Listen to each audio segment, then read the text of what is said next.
Here are advanced example solves for almost every event. Let's go. Okay, first for 2x2, I know CLL, EG1, and EG2, which are all basically methods where you solve some sort of a layer and then do an algorithm to solve everything else. So here's the first scramble. So immediately we see this white block and this yellow block.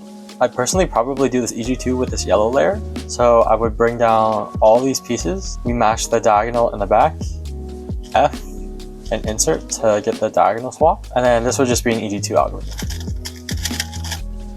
But if you only know something like CLL, you can continue it. But instead of inserting here, you can bring this yellow piece up, R2, B2, R2, and then have a different algorithm. Next for 3x3, I'd say I average low 7 with just simple 3x3 CFOP. Okay, initially, so we can find all of our cross pieces right here. I immediately kind of like this diagonal swap between this orange piece and the red center. So in order to do that, I'm going to bring this piece down first with an R prime. And then I would do R prime, F, R to bring this other diagonal piece. But I also see when I do that F move, I see this pair right here. So I'm basically trying to not touch it when I finish the rest of my cross solution. So my solution would be something like this, R2, F, and then R for these two pieces, D prime, and this piece, D prime again, and then this last piece. And then immediately we can go into this pair right here, U2, insert it in the front. And now I would probably have to do this green and orange pair because this piece is red and yellow, not red and green. So U prime, L prime, U prime, and insert it into the back. So I'd probably go for this blue and orange pair because when I pair it up, I know where these other red and green pieces are going to go. So this corner is going to go back here, and then this edge piece is not going to change. So I can join them in the front, insert, and go directly into this pair in the back. I actually mostly happen to do this algorithm from this angle, like lefty, so I can do that. And then simple G prime. Next, OH, we're at average about maybe low 12, high 11.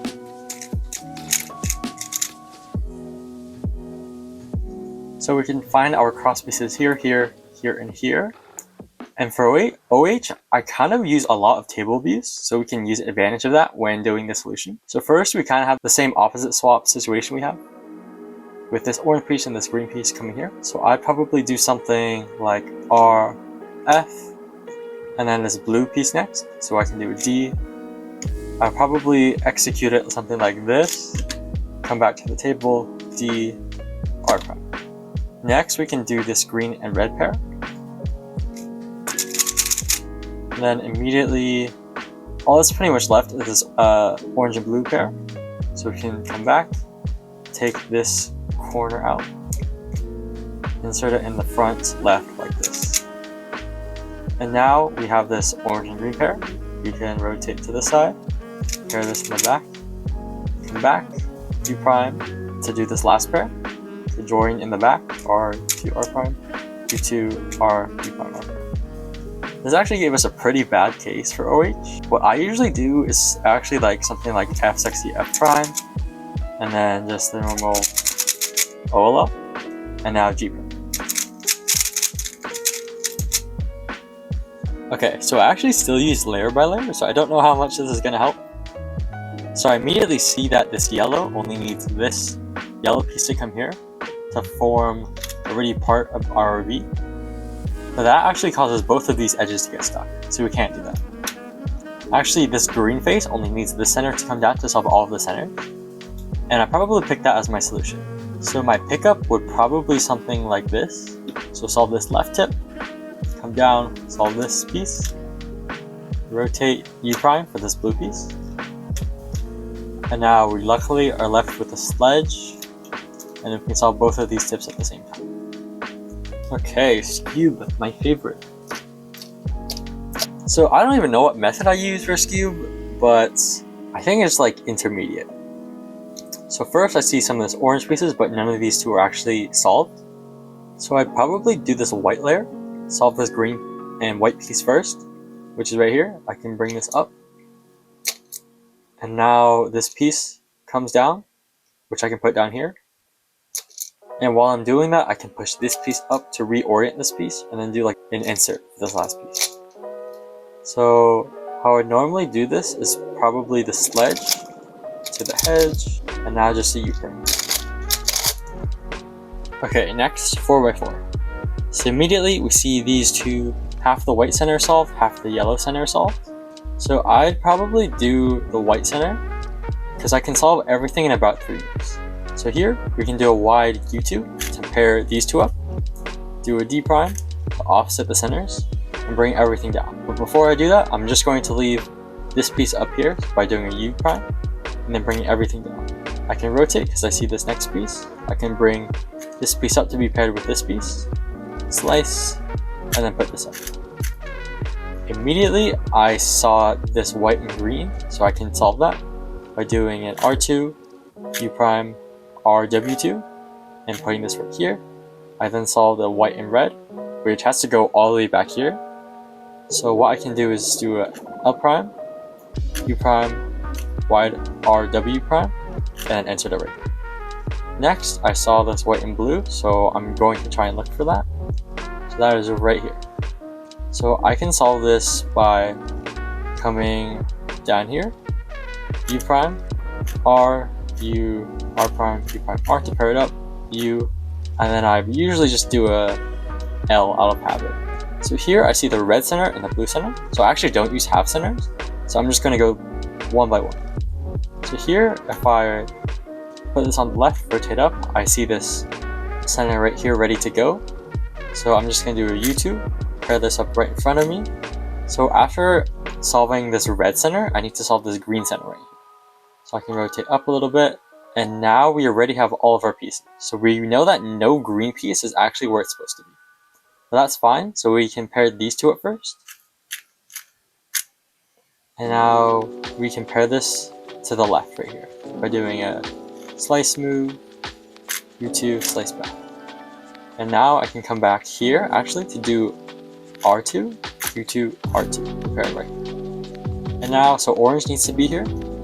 So I can just do a R, U, R prime, and then pair these two up. Next, this last white and orange piece. First piece is right here, the second is here. So I would probably do something like L2, pair these up, take them out, slice back, and then solve them right here. So here we actually have a solved piece. I think I'm just going to go ahead and ignore that. Slice anyways, look for this green and yellow piece, which is right here. I can put it in the front, rotate, now I need to find this green and orange piece, which is actually here. So what that means is I can slice twice, 1, 2 to pair it up, and now I need to look for this red and blue piece, which is right here. So I can just insert this. Now we're looking for this red and green piece, which is right here. I can solve this by kind of flipping it, slice, insert, slice. Now it's just last two edges between this and this. So I can do a U2, put this in the front, slice, flip, slice. So now I see this pair immediately. We can rotate, solve this in the back.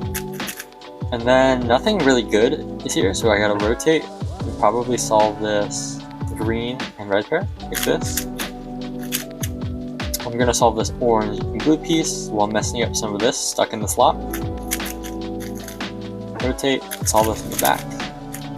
Stop parallel, and U-turn. Next we have 5x5 where I use Yao, but I'm really not that far behind with Redux.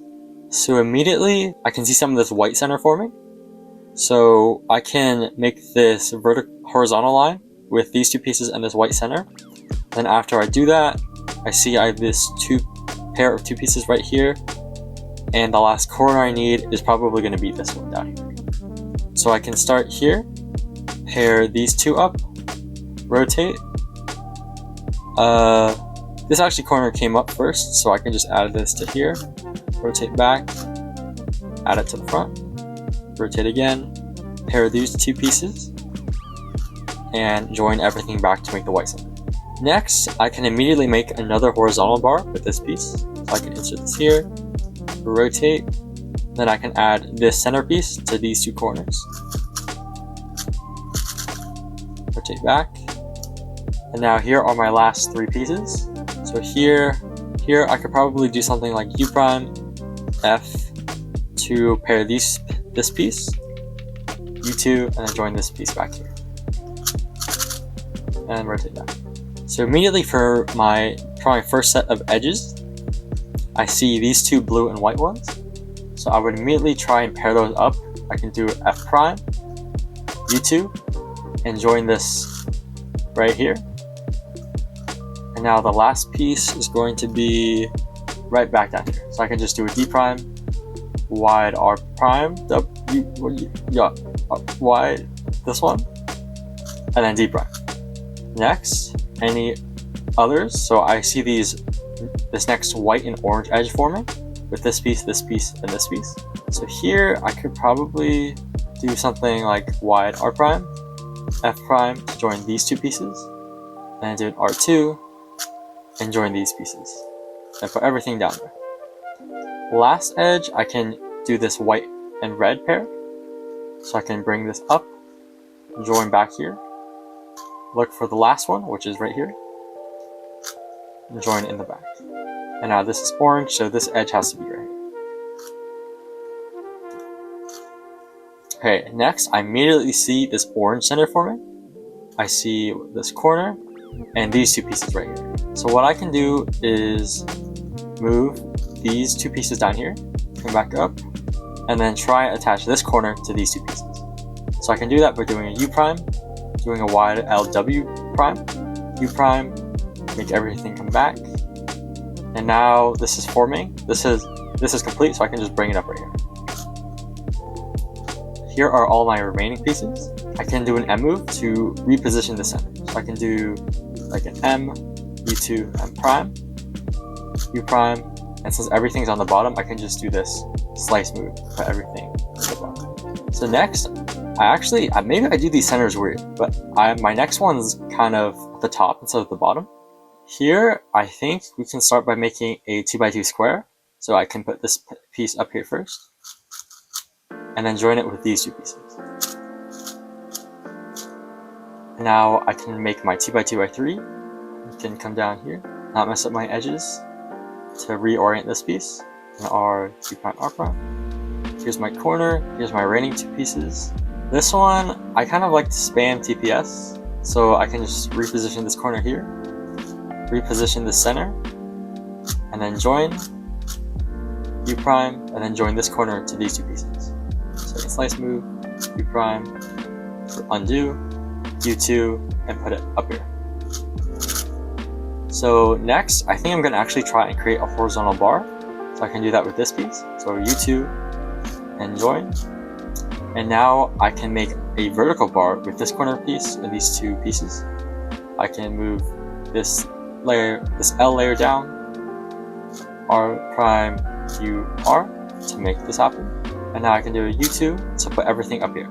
So I can separate and come back up, U prime, join, U prime, put everything back up there. So next, I need this green and white edge. So the pieces are here, here, here. I could probably start by inserting this piece, so the white faces that way. Join. I could probably just insert this with kind of an edge flip, so like this. And now this is formed. I can do a D, then R, U, R prime, R, U prime, R2, D prime to preserve it. Next, as far as my edges go, I can do this green and yellow, followed by this red and yellow pairs. So I can do U, rotate, insert this green into the back. Now it's formed, and now I can insert this like this, so that these two pieces are right. And now all I need to do is just flip one of these sides, and I will just flip this right side, join. Now I see these red and green pieces forming, so I can rotate back, insert this into the back, join. Now I can do this orange and yellow pair with this piece back here. So I can rotate back, insert this into the front, U, U2, and just insert this. Now I would probably just rotate and solve this edge right here. So now we're left with 3. Come back. So I see this block here, which matches with this. So I can just do a wide move, flip, slice back. And now I'll have parity, but I can bring this here into the front so that these two can slice together. So slice, flip, slice. And then parity with F prime, parity, F. Now 3x3 stage, we can just do this pair, insert to the back. Next we can just solve this here, into the back, .oll, and then R prime. Okay, square one. So I do not actually know how to do cube shape. It's okay. Alright, so first, I believe I can match these two edges up to here to make my scallop for like the scallop kite's cube shape method. So I can bring this here, slice up, and now I have this like adjacent here, and then I see my other adjacent is like right here, these two pieces. So I can match these up in the front to make my scallop kite. And slice, slice, slice. And then for the next step, I see that these pieces are both kind of like diagonal. So I can offset this, match this black to this black, and this black right here. And by the way, black is yellow on most square ones. Anyways, slice. Now we have both kind of vertical bars. And slice back. Now we have E, C, O, Yo, C, O. Then we have the next step, just an algorithm. But before I do that, so I know that after the algorithm, all of like the coordinate orientation is going to stay the same. So I see this is like this bar here, like a T-perm, J-perm, whatever. And then this is diagonal on the bottom. There's no bars. So the bar is going to stay here and it's just going to stay diagonal. So I know that once I do this algorithm, I can just go straight into CP. So I can just kind of adjust everything, preserve this block, and then do the CP algorithm, which is just this. And now all of CP is solved, and we just have the simple U-perm with no parity. How I actually do this is actually from this position, I do edge, like so. And now I just have this M2 thing, which I just do M2, U2, M2, and solve the rest.